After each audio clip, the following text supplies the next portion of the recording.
பேரன்புடைய நேயர்களுக்கு வணக்கம். நம்முடைய வாசக அன்பர்கள் பார்வையாளர்களில் ஒரு நண்பர் எனக்கு ஒரு வீடியோவை அனுப்பி இதை நீங்கள் கட்டாயம் பார்க்க வேண்டும் என்று சொன்னார். ஒரு 2 நிமிடம் 3 நிமிடம் ஓடக்கூடிய வீடியோ. அதில் ஒரு சமூக ஆர்வலர், ஒரு பெண்மணி, ஒரு ஆசிரியர் பேசுகிறார். இன்றைய மாணவர்கள் ஜாக்கிரதையாக வளர்க்க வேண்டும், தொடர்ந்து கண்காணிக்க வேண்டும்.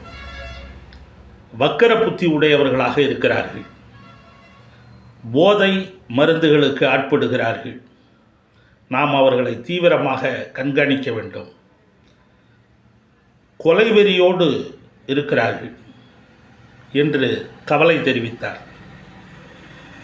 அது உண்மைதான். பத்திரிகைகளிலும் ஊடகங்களிலும் வரக்கூடிய செய்திகள் நமக்கு கவலையை ஏற்படுத்துகிறது.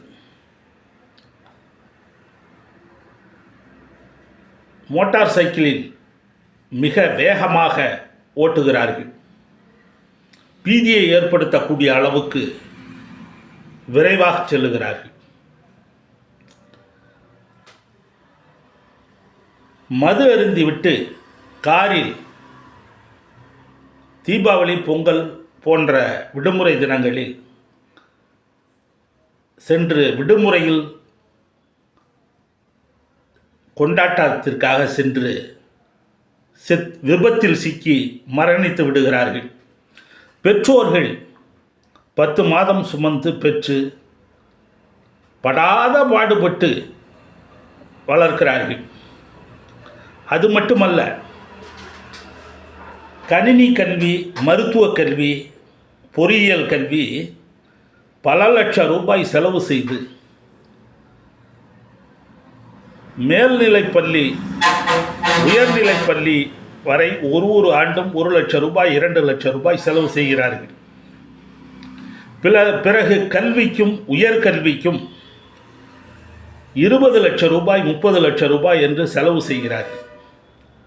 சிலர் தன்னுடைய சொத்துக்களை, நகைகளை விற்று அடமானம் வைத்து வங்கியிலே கடன் வாங்கி தங்களுடைய பிள்ளைகளை படிக்க வைக்கிறார்கள்.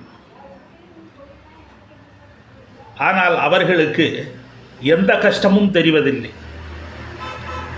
அவர்களை கஷ்டப்படுத்தி வளர்க்க வேண்டும். பொறுப்புணர்வோடு வளர்க்க வேண்டும்.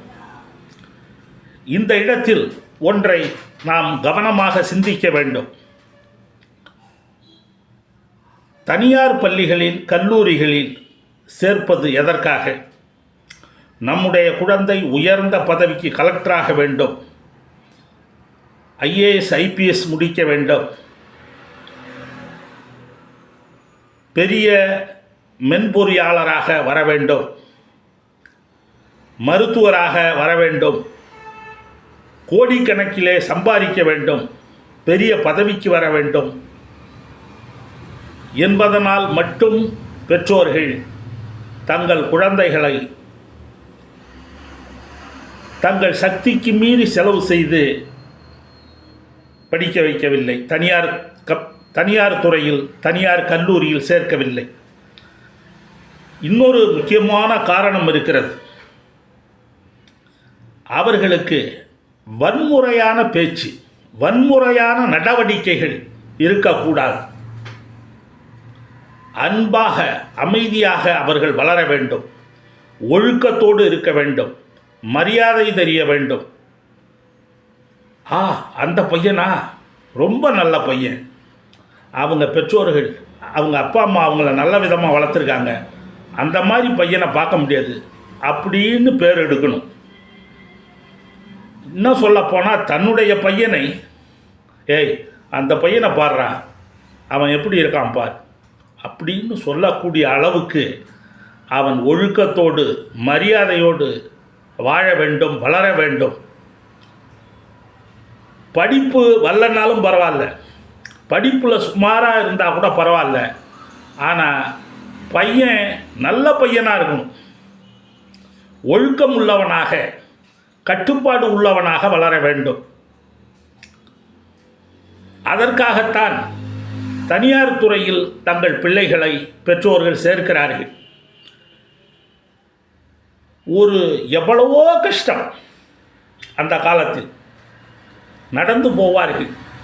ஒரு டூரிங் டாக்கீஸில் படம் பார்க்கணும்னா நடந்து போவாங்க.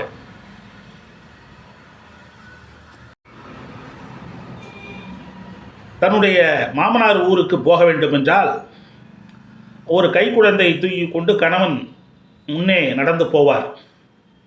பின்னால் மனைவி, அவர் ஒரு கைக்குழந்தையை தூக்கி கொண்டு அல்லது பையை தூக்கி கொண்டு கணவனுக்கு பின்னால் நடந்து போவார். கரடு முரடான சாலையாக இருக்கும். ஒரு ரயில்வே ஸ்டேஷனுக்கு போகணும்னா 2 கிலோமீட்டர் நடந்து போகணும். ஆட்டோ வசதி, பஸ் வசதிலாம் அந்த காலத்தில் அவ்வளவு கிடையாது. ஒரு பேருந்து நிலையத்துக்கு போகணும், ஒரு பள்ளிக்கூடத்துக்கு போகணும்னா நடந்து போவாங்க. அப்படியெல்லாம் கஷ்டப்பட்டு, அப்படி இல்லை என்றால் மிதிவண்டியில் போவாங்க. ஆனால் எவ்வளவு கஷ்டம் இருந்தாலும் அவர்கள் மகிழ்ச்சியாக வாழ்ந்தார்கள், அமைதியாக வாழ்ந்தார்கள். இப்பொழுது எல்லா வசதிகளும் இருக்கிறது. கார் இருக்குது, பங்களா இருக்குது. ஆனால் எத்தனை விவாகரத்து! பெற்றோர்களை தனியாக வீடுகளில் சிறை வைக்கிறார்கள். முதியோர் இல்லத்தில் வாழ்கிறவர்கள் தனி. ஒவ்வொரு வீடும் முதியோர் இல்லமாக இருக்கிறது என்பது உண்மை.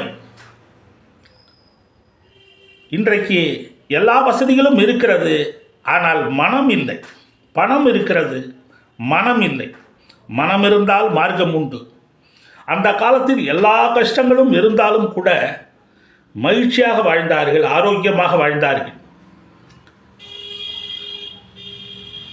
ராசாவே உன்னைத்தான் நம்பித்தான்னு ஒரு பழைய பாட்டு. அதில் ஒரு வரி எழுதியிருப்பார் கவிஞர்.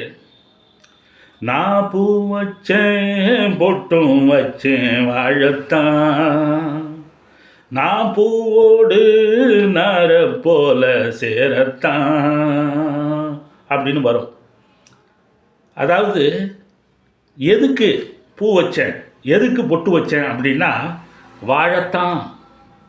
நான் பூ வச்சேன் பொட்டும் வச்சேன் வாழத்தான் அப்படின்னு அவர்கள் வாழ்ந்தார்கள்.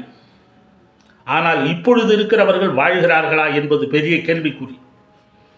ஆகவே பணமும் வசதிகளும் இருந்தால் மட்டும் போதாது, வாழ்க்கையை அனுபவிக்க தெரிய வேண்டும். இந்த இடத்தில்தான் இலக்கியமும் வரலாறும் நமக்கு தேவைப்படுகிறது. பாடத்திட்டங்களுக்கு அப்பாற்பட்ட நல்ல புத்தகங்களை, இலக்கியங்களை, வரலாற்றை, வாழ்வியல் புத்தகங்களை, வாழ்க்கை வரலாறுகளை படிப்பதற்கு பிள்ளைகளுக்கு சொல்லிக் கொடுக்க வேண்டும்.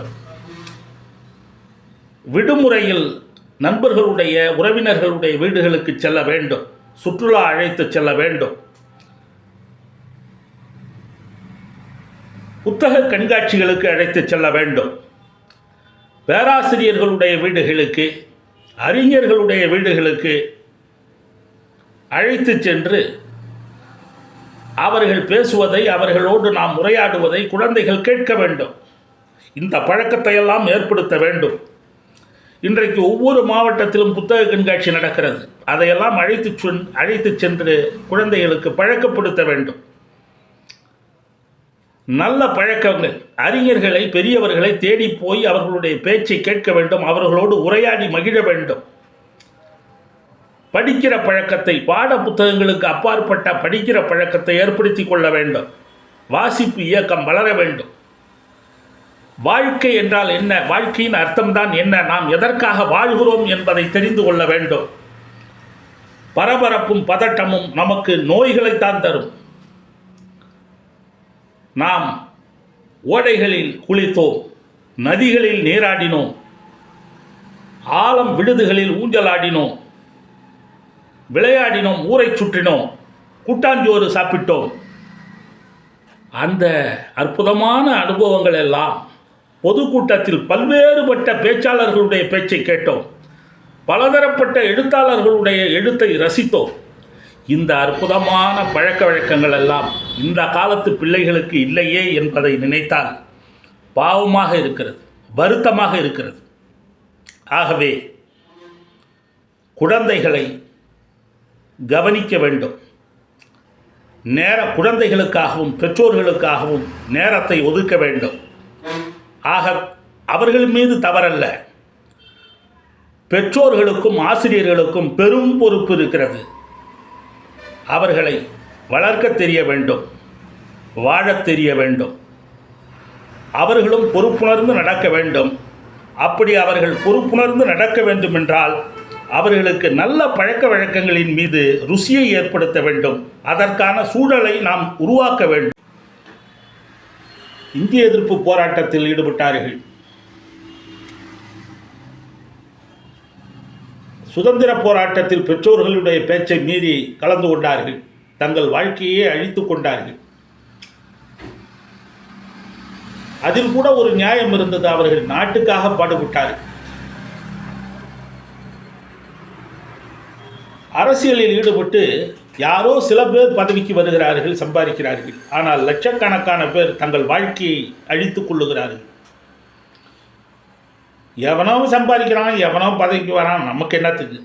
கூட்ட நெரிசலில் போய் சிக்கி கொண்டு சாகிறார்கள். விபத்துகளில் சிக்கி மாநாட்டுக்கு போகிறேன் என்று செத்து போகிறார்கள். கட் அவுட்டுக்கு பால் அபிஷேகம் செய்கிறார்கள். விடியற்காலை 4 மணி 3 மணிக்கு தியேட்டரில் போய் 5000 ரூபாய் கொடுத்து டிக்கெட் வாங்குகிறார்கள். இதெல்லாம் தேவைதானா?